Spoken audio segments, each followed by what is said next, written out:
bem com vocês? Espero que sim. Espero que vocês tenham tido um ótimo fim de semana, que tenham tido uma segunda-feira maravilhosa e que estejam animados para mais uma semana, para mais uma aula de ciências, para mais um mês que a gente começa, né? Então encerramos julho, vencemos esse mês de julho e agora estamos começando agosto. Então vamos lá para mais um conteúdo, para mais uma aula. Então pega caderno, lápis e vamos lá. Cabeçalho, Escola Terra Mater, São José dos Pinhais, a data de hoje, agosto de 2020, conteúdo ligações químicas. Olha a novidade, C2, conseguimos vencer tanto o seu de física quanto o de química, e aí agora a gente está começando então hoje, pega lá o início do C2, né? Então, abertura lá do C2 de química, vamos introduzir um conteúdo novo, como a gente combinou no nosso momento ao vivo da semana passada, né? Com aqueles que estavam presentes. Agora a gente vai focar um bom tempo em um conteúdo, finalizar esse conteúdo, para daí depois ir revezando ali nas matérias, porque se a gente ficar uma semana física, uma semana química, fica mais difícil da gente conseguir assimilar as coisas, né? Então a partir de agora a gente vai intensificar um bom período em um conteúdo, depois a gente muda e voltamos novamente para física. Então vamos ficar uns dias agora conversando um pouquinho sobre química, porque a gente falou bastante sobre física nas últimas aulas. Então hoje vamos começar o nosso C2 falando então sobre ligações químicas. Habilidade assimilar como os átomos se combinam. Daqui a pouco a gente vai fazer um remember, né, para relembrar um pouquinho então dos conceitos gerais da química, visto que a gente faz um tempinho que a gente não fala sobre isso. Mas vamos começar ali, né, brevemente falando um pouquinho da abertura ali do nosso C2 então. Os átomos se combinam é um questionamento, né? Como já dei a resposta aqui no conteúdo, existem ligações químicas. Se existem ligações químicas, logicamente é porque os nossos átomos se combinam, certo? E aí ele responde ali. Na natureza, os átomos podem se combinar formando diferentes substâncias, como a água, o H2O, o ferro metálico, Fe, o óxido de alumínio, Al2O3.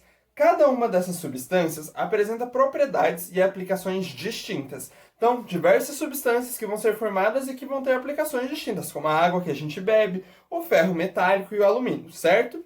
Já que seus átomos se combinam de formas e proporções diferentes. Então, o mesmo elemento, o mesmo átomo, pode se combinar de diferentes formas, né? De formas diferentes que vão dar resultados diferentes e formar materiais diferentes, certo?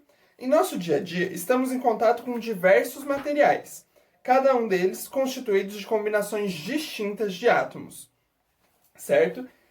Nessa unidade, vamos estudar um pouco um modelo que explica por que os átomos de diferentes elementos químicos interagem e formam ligações químicas. Então, por que existem as ligações químicas? Essa é a primeira regra que a gente precisa entender. Preciso que vocês lembrem que lá atrás a gente fez a nossa distribuição química, né? Falamos do diagrama de Linus-Pauling, da linha de Linus-Pauling, como que fazia aquela distribuição dos elétrons. Então, se você pegasse lá o número atômico, é 12. Vamos distribuir 1s2, 2s2, 2p6, e aí por diante. Aquela aula que foi um pouquinho extensa, eu retomei ela no momento ao vivo, né, para que a gente aprendesse bem como que realiza a distribuição eletrônica do número atômico de um elemento químico, certo?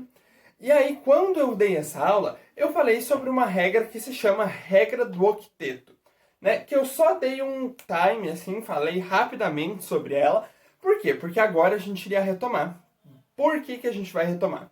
Porque nós vimos a distribuição eletrônica, nós vimos aquilo que nós chamamos de camada de valência. Eu ensinei como é que a gente calculava a camada de valência.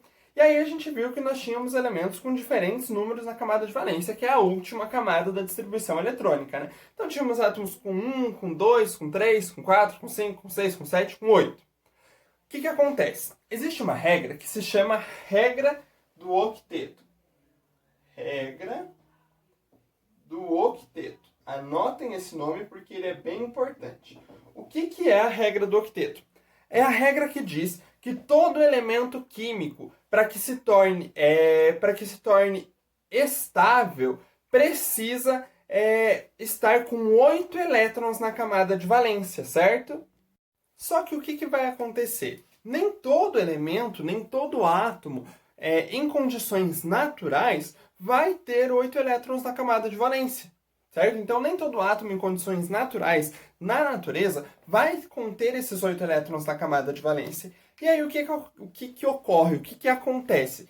Esses elementos, eles vão precisar se ligar, eles vão precisar se unir a outros dele mesmo, como por exemplo o O2. O O2 significa que são dois oxigênios que estão se ligando, né? Então esses dois oxigênios vão se ligar para atingir 8 elétrons na camada de valência. Como? Depois a gente vai ver, depois a gente vai falar um pouquinho mais como que ocorrem essas ligações e os tipos de ligações.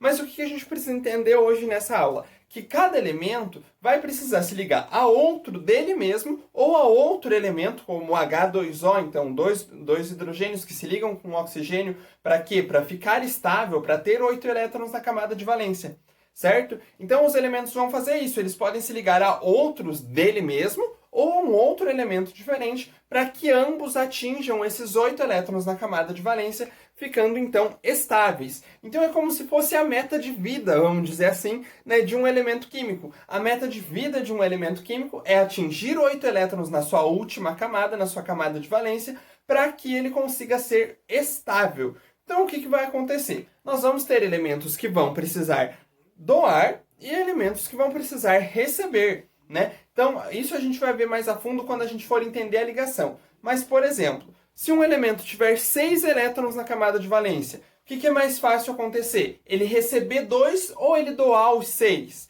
Ele receber 2, né? Então, ele vai se ligar a um outro elemento ou a ele mesmo para que ele receba 2 elétrons e feche 8 na camada de valência. Agora, quando um átomo tem abaixo de 4, então se ele tiver 1 elétron, 2 elétrons, 3 elétrons, e aí 4 é o meio termo, né? Então 1, 2 ou 3, ele vai ter uma tendência a perder esses elétrons, porque é mais fácil ele doar 3 do que ele receber tudo que ele vai precisar para que ele consiga chegar em 8 elétrons, né? Então, essa é a regra do octeto. Essa é a teoria que rege as ligações químicas, as ligações que os elementos vão realizar para que eles consigam ficar, então, estáveis com 8 elétrons na camada de valência.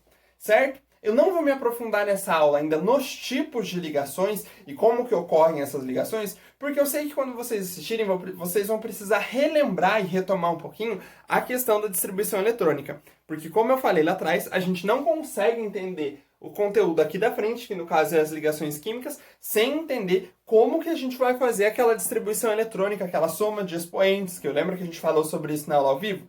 Então, nessa aula de hoje, eu faço essa introdução falando da regra do octeto. Amanhã, no Momento ao Vivo, a gente retoma um pouquinho da distribuição eletrônica para a gente conseguir analisar ali como que vai funcionar essa regra do octeto, para nas próximas semanas a gente poder, então, avançar falando um pouquinho mais daí de cada um dos tipos de ligações.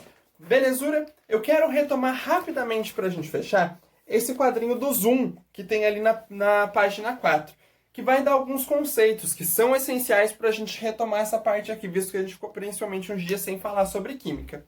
Quais são esses conceitos? Primeiro, átomo. Qual o conceito de átomo? Partícula submicroscópica formada por um núcleo positivo e uma eletrosfera eletronegativa. Lembrem que o átomo é a menor partícula constituinte ali que a gente vai ter na química, né? Com prótons, que são as partículas positivas, nêutrons, que são as partículas neutras, e elétrons, que são as partículas negativas que vão ficar ali na eletrosfera. Beleza? Falamos bastante sobre isso, né? Prótons, nêutrons e elétrons. O número atômico, que é a quantidade de prótons, que é idêntico à quantidade de elétrons quando a gente está falando de um elemento em condições naturais. Né? O número de nêutrons, que vai se somar com o número de prótons ali no núcleo, para formar a massa atômica, né? Falamos bastante sobre isso também. Né? Aí nós falamos que quando um elemento ele perde elétrons, né? Que ele vai ficar mais positivo, ele vai ser um cátion. Quando ele ganha elétrons, que ele vai ficar mais negativo, ele vai ser ele vai ser ânion, perdão. Né? Então falamos bastante sobre isso aqui, só retomando bem para a gente não esquecer. Elemento químico, que vai ser um conjunto de átomos que vai formar um elemento, que vão ser aqueles N elementos que nós vamos ter lá na nossa tabela periódica, que a gente estudou bastante, vocês fizeram uma processual sobre isso, né? Foi bem legal a pesquisa que vocês realizaram. Substância química, que vai ser a matéria formada pela composição de um ou mais átomos, né? E camada de valência, que vai ser a camada mais externa da eletrosfera de um átomo ou um íon, que é aquilo bem importante que a gente falou, camada de valência, a última camada da distribuição eletrônica da linha de Linus-Pauling, certo? Se ficar alguma dúvida, anote, volte lá no diagrama de Linus-Pauling que a gente conversou, e amanhã, no Momento ao Vivo, a gente fecha bem essa introdução, retoma bem esse conteúdo para aí poder avançando nessa questão das ligações químicas. Show de bola? Por hoje era isso, meus queridos. Um forte abraço, um beijo e espero vocês amanhã no nosso encontro ao vivo.